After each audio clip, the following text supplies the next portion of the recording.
Hello everyone and welcome to our full video review for the ASUS GL502VM.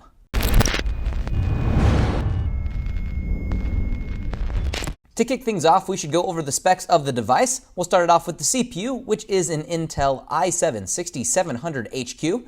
The GPU inside is an NVIDIA GTX 1060 with 6GB of DDR5 RAM.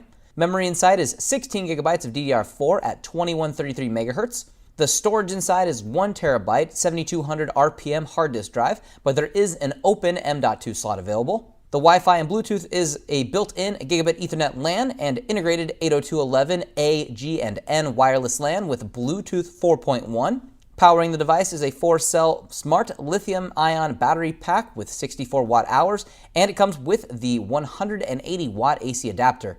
It has a built-in HD web camera above the 15.6-inch FHD anti-glare matte type screen at the resolution of 1920 by 1080 with G-Sync. On the left-hand side of the device, there is the AC adapter slot, the Ethernet port, mini display port, HDMI port, USB 3.0 port, and USB 3.1 Type-C port. And on the right-hand side, you have a headphone microphone combo port, 2 USB 3.0 ports, 3-in-1 card reader, and the Kensington lock.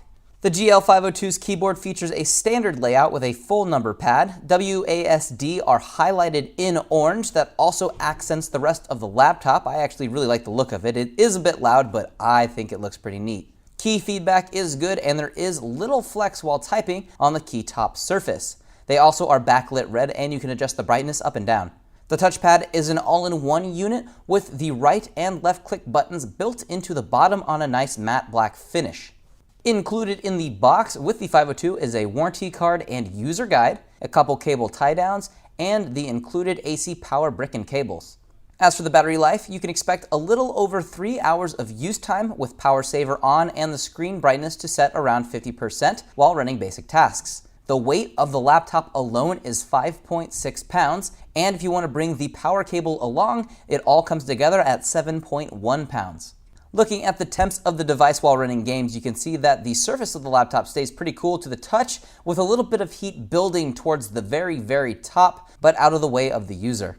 And looking at the back of the laptop, we can see where the heat disperses out of the sides, both on the left and right, but it's actually very low heat that comes out the back as this laptop doesn't run too terribly hot. Next, checking out the decibel levels of the fans while gaming, we could see that out in front of the device where you'd typically be sitting, we had readings of 45 decibels. Right up in front of the laptop, we had 54 decibels. And then coming around to the rear of the device where the fans exhaust most of their heat, we had only 57 decibels, which keeps this as a fairly quiet laptop. Looking over our benchmark scores, we started things off with Firestrike, which scored 9,462, which is better than 60% of all devices that have ran this test, which is okay. Next, we ran Cinebench. We started with OpenGL, which ran at 96 FPS. Then we switched over to the CPU test, and it scored at 667 CB. You can see how this processor stacks up on the left-hand side of the screen.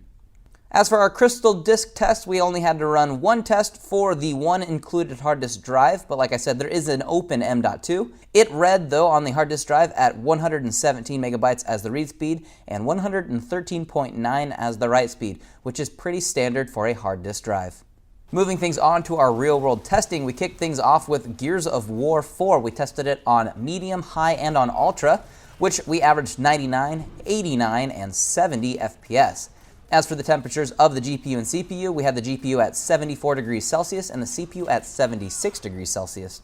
Our next test was Grand Theft Auto 5. We had it maxed out first with no MSAA and it ran 89 FPS. Our second test was with no MSAA and with the advanced settings turned on, and we averaged 61 FPS. And our final one was with the advanced settings off, but MSAA at ×4, and we averaged 70 FPS. The temperatures for the GPU and CPU were the same as the previous test at 74 degrees for the GPU and 76 on the CPU. Our third test is with Tomb Raider. We ran it on very high with the different anti-aliasing settings with FXAA, SMAA, and SSAA. We averaged 71, 66, and 48 FPS. The GPU's temperature was at 75 degrees and the CPU's temperature was at 76. And as for our final test, we ran Dirt Rally on Ultra with MSAA settings at ×2, 4, and 8. We averaged 97, 93, and 81 FPS. Temps on the GPU were at 74 degrees Celsius, and the CPU was at 75 degrees Celsius.